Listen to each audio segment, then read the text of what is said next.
MMC सीसीपीज के बारे में आपको बताना चाहूंगा। सीसीपीज का मतलब होता है हमारा द कॉम्प्लेक्स कैंडलस्टिक पैटर्न्स।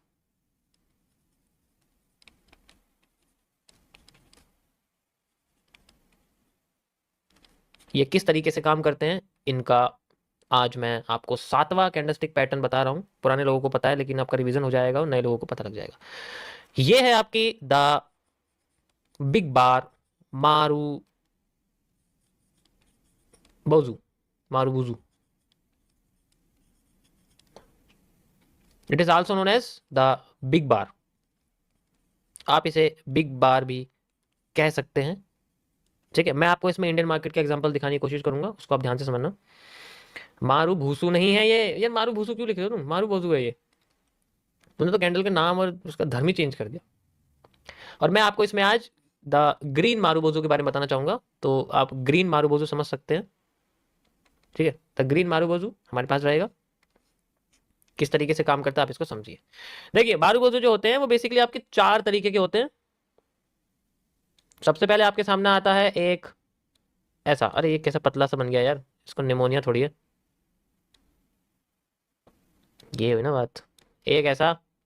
ठीक है, इसमें कुछ नहीं होता। उसके बाद एक और आता है, देखो इनकी बॉडी तो सबकी सेम सी रहती है, बस इनका जो विक्स की अलाइनमेंट है वो थोड़ी सी चेंज हो जाती है। You can easily C like this, जो विक होती है ना, विक, वो चेंज हो जाती है।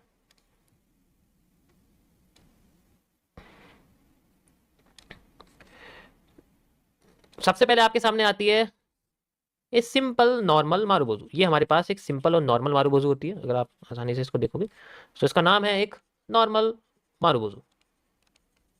नॉर्मल मारूबोजू, मैं इसको इस तरीके से कहता हूं, MB। उसके बाद आती है आपके सामने जिसे हम लोग बोलते हैं द अवेयरनेस कैंडल। ये हमारे पास द अवेयरनेस कैंडल, इसका नाम अवेयरनेस है, अवेयरनेस मारूबोजू। उसके बाद आदमी आते, उसके पास में जो बाद की कैंडल है उसको हम लोग बोलते हैं स्पिनिंग मारूबोजू, क्योंकि इसके दोनों साइड विक लाइंस होती हैं, इसलिए हम इसको स्पिनिंग मारूबोजू कहते हैं। ठीक है, this is called a spinning marubozu. And the last is inverted awareness. इसको हम लोग बोलते हैं द इन्वर्टेड अवेयरनेस। ठीक है, मेरी आवाज सबको साफ आ रही है? स्ट्रीम लैग तो नहीं कर रही है? करेगी तो ये राउटर आज बाहर जाएगा मेरे घर से, इसे बाहर फेंक दूंगा। इन्वर्टेड अवेयरनेस सुबह से दिक्कत दे रहा है मुझे, स्ट्रीम में दिक्कत ना हो बस। ठीक है, हाँ हाँ फिर ठीक है। बच गया बेटा। ऊपर ही लगा रखा है मैंने, चेंज कर दिया ना। ओके, सो अब मैं आपको, ये मैंने आपको स्ट्रक्चरल एनालिसिस बता दिया है शेप के बारे में कि किस तरीके से हमारा जो है काम करती है। ये है स्ट्रक्चर एनालिसिस कि शेप के बेसिस पे हम किसको क्या नाम देते हैं। अब मैं आपको बताने वाला हूं फंक्शन के बारे में। फंक्शंस, हर किसी के फंक्शंस कैसे होते हैं। फंक्शंस जानने के लिए आपको सबसे पहले पता करना पड़ेगा इनकी लोकेशन के बारे में, जो सबसे इंपॉर्टेंट है। देखो, जितने भी मारूबोजू होते हैं वो बेसिकली इंडिपेंडेंटली कभी काम नहीं करते। इंडिपेंडेंटली का मतलब है कि जैसे मैंने बोला आपके सामने हैमर है, हैमर एक ऐसा पैटर्न है जो इंडिपेंडेंटली काम कर सकता है। हैमर एक ऐसा पैटर्न है जो इंडिपेंडेंटली काम कर सकता है। मतलब मैं बोल रहा हूं हैमर, तो आप समझ रहे हो कि हैमर का मतलब मार्केट ऊपर जा रही है। मैंने बोला इन्वर्टेड हैमर, तो आपने बोला मार्केट नीचे आ रही है। शूटिंग स्टार मतलब शूटिंग स्टार। तो इस तरीके से हम इंडिपेंडेंटली मारूबोजू को यूज नहीं कर सकते। अगर हमें मारूबोजू को यूज करना है तो उसके साथ एक और एक्स्ट्रा कैंडल हमें चाहिए होती है, जिसके साथ वो एक कैंडल क्रिएट करता है। तो इसीलिए इसकी जो लोकेशन है वो हमेशा कंबाइंड रहती है किसी और कैंडल के साथ। तो हम इसको देख सकते हैं कॉम्बिनेशंस में।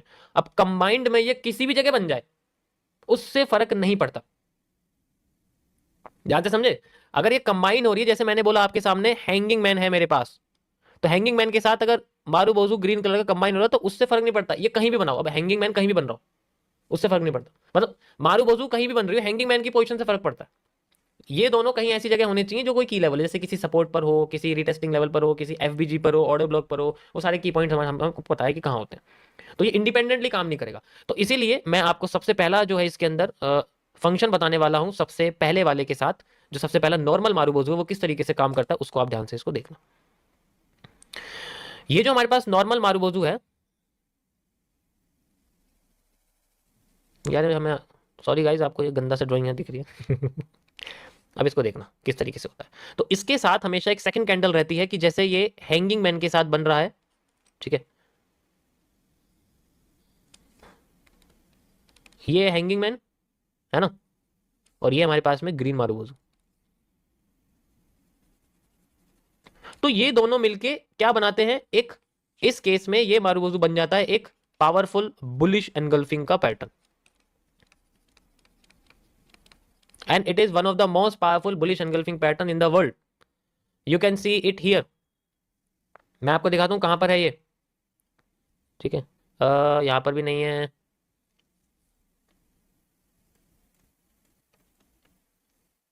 दिखाता हूं, रुको रुको, दिखेगी एक ना एक तो दिखेगी, ऐसा नहीं हो सकता ना दिखे। ये देखिए, the best, one of the most powerful bullish engulfing pattern. समझ आ गया? तो इस तरीके से हमें ये पैटर्न देखने को मिलेंगे आपको, जो कि एक तरह से आपको बताएंगे कि भाई मार्केट अपने, ये मारुबोजू नहीं है, हमें मारुबोजू चाहिए, उसके साथ आपको ये भी इसमें दिख नहीं रही, किसी और में भी चेक कर लोगे दिख जाएगी, कोई बात नहीं है, बट मैं आपको किसी और मार्केट में दिखाता हूँ। गोल्ड में देखते हैं, गोल्ड में दिख जाए, ये देख सकते हैं आप, थोड़ा थोड़ा मारुबोजू जैसा दिख रहा है, मतलब बिग बार है, एक तरह से बिग बार ये बनी हुई है, लेकिन हैंगिंग मैन के साथ, इसे देखना हैंगिंग मैन के साथ, हैंगिंग मैन है।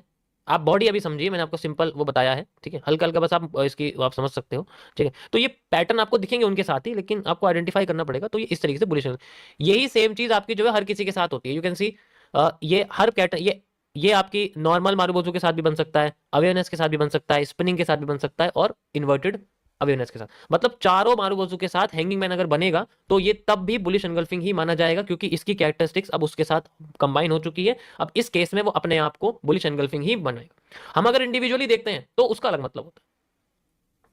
इंडिविजुअली देखने के लिए इसके साथ हैंगिंग मैन नहीं होना चाहिए, कोई और पैटर्न होना चाहिए जो हैंगिंग मैन जैसा ना हो, अलग हो, ग्रीन कलर की बॉडी होगी, और उसके बाद ये इनमें से कोई चारों मारुबोजू बन रही है, तब एक अलग बात होती है, क्योंकि हम उसको इंडिविजुअली देख रहे हैं। लेकिन अगर ये किसी हैंगिंग मैन के साथ बनी हुई है, एक रेड कैंडल के साथ बनी हुई है, तो अलग होती है, ठीक है।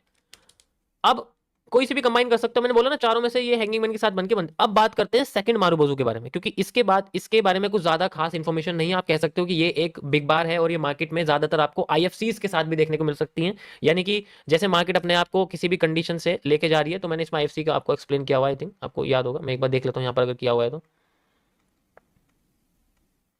ये आप देख सकते हैं, ये आपको एक आईएफसी की तरह दिखेगी, ये एक आईएफसी कैंडल्स का एक कॉन्सेप्ट है, जिसमें आप एफवीजी के बेसिस पे इस कैंडल को इस्तेमाल कर सकते हो। एफवीजी ज्यादा लोगों को पता ही है कैसे होता है, ठीक है, समझ आया?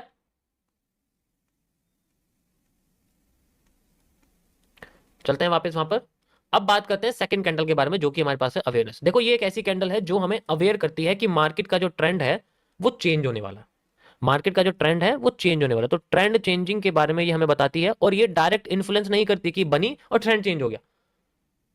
ये क्या करती है, ये बेसिकली आपको 10 से 20 कैंडल के अंडर पहले ही एक तरह से हमें सिग्नल करती है कि मार्केट अपने आप को उठाने की कोशिश कर सकती है आगे। ये डायरेक्ट मतलब ये आफ्टर इफेक्ट्स में काम करती है, इसका इन्फ्लुएंस आफ्टर इफेक्ट्स में आता है। मैं इसको आपको निफ्टी में दिखाता हूँ, देख के समझ में आ जाएगा। पहले इसमें देख लेते हैं, अगर आप हमें अभी बिटकॉइन में अगर दिख जाता है तो बहुत अच्छी बात है, और निफ्टी में आपको दिखाऊंगा कैसे हमें देखने को मिलती है। ये देखो, इससे बेस्ट नहीं हो सकती। यू कैन सी ये हमारे सामने बनी हुई है एक marubozu candle, simple as that. ये एक अवेयरनेस है, और अवेयर क्या कर रही है कि मार्केट अपने आप को ट्रेंड को चेंज कर सकती है। And you can C 1 2 3 4 5 6 7 8 9 10 candle बाद ही मार्केट अपने आप को चेंज कर रही है। एक तरह से ये अवेयर करती है। ये पता है ये क्या है, ये सब चीजें सिग्नल्स के लिए होती है, एक एक्स्ट्रा एविडेंस के लिए होती है। जैसे अब मैं लॉयर हूं, तो मुझे पता है मुझे अपने क्लाइंट को बचाने के लिए ज्यादा उसके उसके फेवर में एविडेंस चाहिए। ये एक फेवर में एविडेंस है ट्रेंड को आने के लिए, ट्रेंड के आने के लिए फेवर में एक एविडेंस ये होता है, क्रिएट होता है इस तरीके से। किस तरीके ट्रेंड अपने आप को लेके आने वाला है, ट्रेंड आने वाला है, ये यहाँ पर क्रिएट होता है। मैं आपको और दिखाता हूँ कैसे यहाँ पर दिखेगा। ये आप देख सकते हैं, यू कैन सी एक यहाँ बना हुआ है, एक यहाँ बना हुआ है। तो आप देखो इसके बाद कुछ कैंडल्स बाद ही मार्केट में, ये आप कैंडल्स देख सकते हैं, कुछ कैंडल बाद ही मार्केट में ट्रेंड आया है। वो डिपेंड करेगा कितनी उससे पहले सप्लाई आई है, फिर कितनी सप्लाई आई है, लेकिन ट्रेंड तो दिखेगा। तो ये एक तरह से इन्फ्लुएंस करता है, बताता है हमें कि एक सिग्नल्स हमें क्रिएट हो रहे हैं, आपके फेवर में ट्रेंड आ सकता है, but after the 10 to 12 candles हो सकती हैं। मैं आपको ये आपकी प्रिय निफ्टी में भी दिखाता हूँ, और इसको तुम बड़े टाइम फ्रेम में कहोगे बड़े में दिखा दूंगा, छोटे में कहोगे छोटे में दिखा दूंगा। Okay, so let's see where is that. ये यहां से बननी शुरू हुई, यहां से बननी शुरू हुई, and you can see after a few candles market tries to create a trend. Trend बनता चला गया, देखो उसके बाद एक भी अवेयरनेस नहीं है, पूरे ट्रेंड में एक अवेयरनेस नहीं है। तो ये एविडेंस क्रिएट करती है कि कुछ तो मूव है जो स्ट्रक्चर को तोड़ सकता है, जो हमारे कंसोलिडेशन को भगा सकता है, वो एक एविडेंस क्रिएट करने की कोशिश करता है ये मूव। और दिखाता हूं मैं आपको, चलो इसको मैं आपको 1 आवर के टाइम फ्रेम पे दिखाता हूँ। 1 आवर के टाइम फ्रेम पे चलते हैं, और यहाँ दिखाता हूँ थोड़ा बड़ा, ताकि तुम्हें ये ना लगे कि हाँ ये तो यार 1 मिनट में ही काम कर रहा है। This is simple as that, you can easily see like this. ये नहीं तो आप ये भी देख सकते हो, ये तो नहीं है, लेकिन ये सबसे बेस्ट है, इसके अलावा और कोई अवेयरनेस है ही नहीं है। It's awaring about the upcoming trend, simple as that. और कुछ इसके अंदर नहीं है। आप ये भी देख सकते हैं, ये भी हमें एक अवेयरनेस कैंडल की ही झलक दे रही है। समझ आया सभी को? तो कैंडल का मतलब एंट्री नहीं होता, पहले ये समझ लो याद से। 99% कैंडल का मतलब एंट्री नहीं है किसी जगह पे। हैमर का मतलब ये नहीं कि हैमर उठाना शुरू करेगा, नहीं, वो हैमर इंडिकेट कर रहा है कि उठेगी तो जरूर, लेकिन अभी नहीं उठेगी। पहले मैं 2-3 बार फेक फेक अपना मूव दूंगा, उसके बाद उठने की कोशिश करेगी मार्केट। तो ये चीज जानना बड़ा जरूरी है कि मार्केट के 99% मूव आपके आफ्टर इफेक्ट में आते हैं, कि वो पहले काम नहीं करेंगे, वो बाद में काम करेंगे। अब बाद तक काम करने के लिए पेशेंस किसके पास है? किसी के पास नहीं। तो इसलिए फिर लोगों का नुकसान होता है।